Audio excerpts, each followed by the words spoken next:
Sometimes I have a hard time explaining to people what I do for a living. I found that the following usually works pretty well. I'll say, do you remember back in the early 1980s when pop music started using drum machines and consequently lost all of its soul and humanness? Well, I'd say, it's my fault.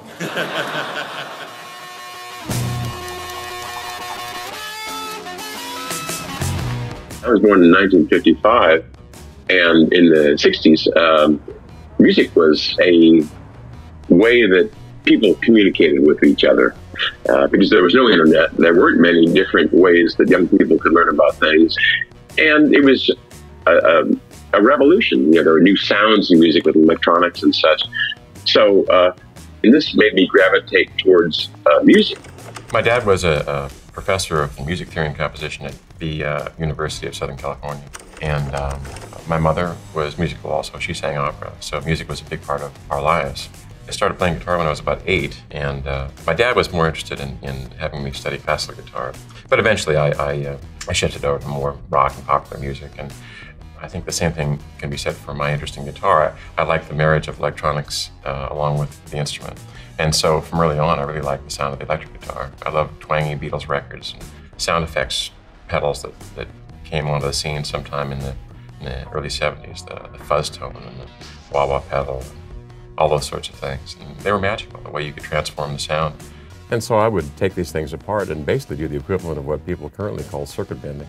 I was very intrigued by how these effects pedals would alter the tone. So it was nice to be able to learn how sound is altered by the various methods these pedals employ. When I was about 20 years old, I had the great pleasure and luck of working with Leon Russell, who was a musician in the 70s, a songwriter and pianist. I first knew Leon because I played guitar in the band of his wife, who was then called Mary McCrary. I got to know Leon and the members of his band, which at that time was the Gap Band. And plus, in the nights, I would use his wonderful studio to record my own music. He would let me do so. And so he saw that I did the recording engineer, and I was nerdy enough to know about all the recording equipment, and played some guitar. And so he, once Mary was off the road, and they were living together in Tulsa, he offered me a job. And it was first just for recording engineering, but then finally, I eventually proved myself to be good enough to play guitar in his band when we would go out on the road. Because even though I wasn't as good as the guitar players he normally worked with, I could cop their parts pretty well, so it was a package deal. Leon introduced me to the ideas of using drum machines in professional recordings.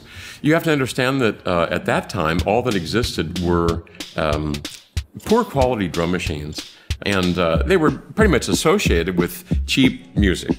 And so I didn't like them at all. When I started working with Leon, he had one of the better drum machines, and he would use it in the recordings basically as what they call a click track. Now the problem is that they played the same beat over and over again. You couldn't choose. So he actually wished that the drum machine was programmable, and nobody had found a practical way of making a machine that could be programmed. And so I would say that Leon was in large part the genesis of the idea, and he was very good about breaking my prejudice against the idea of drum machines and recordings and using drum machines. And I think were it not been for his influence in that area, I may not have gone on to develop my own drum machine. Since I was using a drum machine in my own little songwriting demo recordings, I thought, wouldn't it be great to change the beat? So I wrote a little computer program on an early computer I had that allowed you to program in a repeating beat. And it was hooked up to a sound generator board from a Roland drum machine. This consisted of a cardboard box with some early circuit boards and wires hanging out of it. But if you pressed the buttons on the circuit boards, it would make those drum sounds. And people would just be amazed. They'd press the button and they'd hear this recording and they'd say, how could this possibly happen? This is not possible. I've got to have one of those. And through some of my musician friends, I showed it to Stevie Wonder, and I saw how difficult it was for him, being a blind person, to be able to use it. And I thought, well, this makes no sense. I'm making something about sound. Why am I forcing people into to work visually? And so I went back to the drawing board. In the 70s, everything was analog synthesis. And at all the trade shows, all the musicians would come up and say, can you give me your best horn sound or your best string sound or your best ensemble brass or piano sound? And people would take their analog synthesizers and tweak them to try to get them as close as they could. But ultimately, people wanted realism. That was what really people wanted at the time. It occurred to me that if I wanted to make the sounds better, there's only so far you can go with sound synthesis. There had been some academic papers at the time about the idea of storing sound as numbers on tape. You couldn't put tape in a drum machine to make the sampled sounds play back, but you could store it in computer memories. And even though computer memories were very expensive at the time, if all you needed to store it was a short bass drum and a short snare drum and a short hi-hat and a few other short drums, that didn't take up so much of this computer memory, and then you'd have the software sequencing these little strikes. And it's always the same recording playing, but nobody really noticed that. The drum machine idea at first was it was secondary. I didn't really think that necessarily I would make a career out of this. I was still a studio guitarist, touring guitarist, and songwriter, and doing recording engineering as well, and some production. And so people would call me up, sometimes the people I couldn't even get interviews for auditions.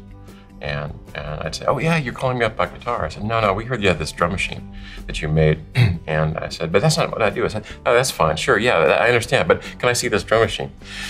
So I basically eventually rode the horse in the direction I was going and started my own company up to make these drum machines. And the first product was the LM-1 drum computer, which was a very large unit and cost about $5,000. And it would have, I think it said 18 drums that were all sampled sounds for the first time. The first top 10 hit that it was used on improperly was from a band called the Human League, and it was a song called Don't You Want Me Baby. And it was just marvelous to hear it. It felt like I had written a song and somebody's playing my song on the radio. Don't you want me, baby? Don't you want me? Oh. Drum machines, by their very nature, sound robotic, and I worked hard to invent processes which made them sound more fluid. For example, I created the timing corrector, what's now been called Quantize, which first appeared on my drum machines. You could really get something that sounded very human. But the Human League made it sound as inhuman as possible. And they had the hi-hat going with the same volume. And I thought, no, please don't do that.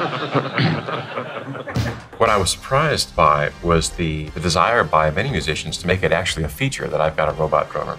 For example, Prince, when he did all those hits that used the original LM-1, it seemed like he was going for a synthetic sound, a surreal sound, which in retrospect was an interesting new sound.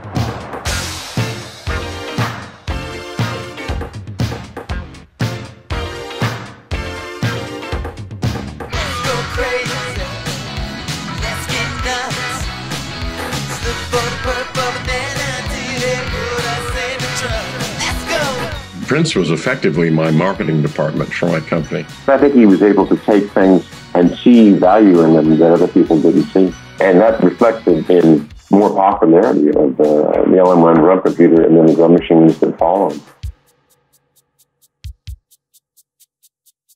At this point, computer memory was starting to come down because of all the advances in technology and the increased demand for it, and therefore the lower prices. And when the second product, the Lindrum, came out, it sold for $3,000, and then later $2,500. So there were 10 times as many sold for that reason. But I think I learned a little bit better about how to make better recordings, and also the operating system was a little bit more refined, did more things.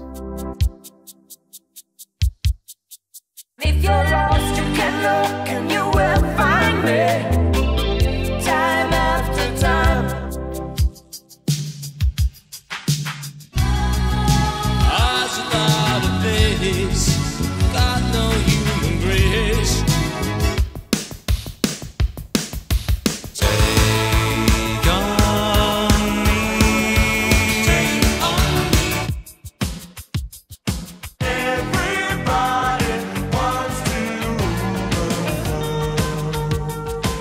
I saw the need at the time, and a lot of my customers did too. They had the Lindrum or the LM1, and they wanted some sort of an entree into sequencing. And MIDI was just starting to happen then. So with the 9000, we first created a machine that had the drums and the MIDI sequencing parts as well. The other thing about the Linn 9000 was it had hardware issues, it had mechanical issues, it was too expensive. And it was the dumbest thing I did was to cancel the previous product, the Lindrum, which people still wanted. I just assumed, well, why would they want the old one when the new one's so much cooler? Well, they'd want the old one because it's, you know, half or a third the price and doesn't do all the stuff that they don't need. They just wanted to make drum beats, you know. The other problem I had is the Linn 9000 was the first product I made where I felt I had to make a real company out of my company. I was not good at running a business because I didn't know what I was doing, and I just hated it. I had 55 employees and a large facility, and I ran out of money, and there were too many bills to pay.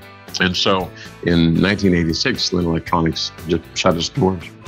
But the good news is that after Linn Electronics went under, then Akai approached me, and they were just starting out. Technology has just taken a giant leap forward. Hello, I'm Roger Linn, and this is the MPC60 MIDI Production Center, created by myself and Akai Profession. So they contacted me, and then they said, you know, you're very good at creating these things. We're very good at all the production and the sales and the marketing and all that stuff. Why don't we work together? And I said, sure. And so we came up with a couple of products to start with, and one of them was called the ASQ10, and that was the MPC60 without the drum samplers in it. So it was just a sequencer. But the MPC itself was a MIDI sequencer and drum sequencer and sampling drum machine all in one package. I thought at first it was too expensive. When it came out, it was at first $5,000. And I thought for that time, that was probably a bit much if they wanted to sell a lot of these things. But I guess what I didn't expect was the birth of hip-hop, which was very fortuitous for me because the hip-hop artists, the vast majority of them, used my MPC60 to create their tracks, and that was just sort of a lucky accident of timing. It was a great surprise. We didn't think it would do that well, and it did do very well. And there was a second version, the MPC60-2, Roman numeral 2, which was basically Akai's attempt to increase the profit. It was the same product exactly inside, but it had a headphone jack. Then after the MPC60 and MPC62 came the MPC3000 that was basically the same product but with a lot more features, and that was embraced even stronger. Eventually, Kai and I had a bit of a falling out. They were trying to maximize their profits and weren't as keen on paying my royalty. And so we had a disagreement there. But anyway, it's resolved, and they've been making other products in the MPC line. But anyway, so what I did a few years back, about 2000, around 2000, I started my new company, Roger Linn Design. And I like the idea of starting my own company again and being able to have a little more control over my destiny. And when you have a small company, you can sell more to the top of the pyramid, and you don't need to make such a broad-based product. And you know, the real creative people, there aren't that many of them. People that really recognize new ideas, and what turns me on are new ideas. I try to do the best I can, but you never can tell what the truly creative artist is going to use your tool for. Did anyone ever think that in the invention of the vinyl record that someone would be scratching with it? You know, no way, right? You know, all you can do is you can take your best shot at predicting the future, but usually you're wrong. And who tells you what the future is? The artist. And that's the purpose of the artist in culture, is to predict the future, right? Before everybody else. To me, there's nothing more personally gratifying than to create a new musical product, release it to the world, and watch how it affects this wonderful art of music. I can only make the brush. The artist chooses what to paint with it, and there have been some beautiful paintings that have been made. In conclusion, I can think of nothing more exciting than to be a small part of this new revolution, and I thank you very, very much for this kind award. Good night.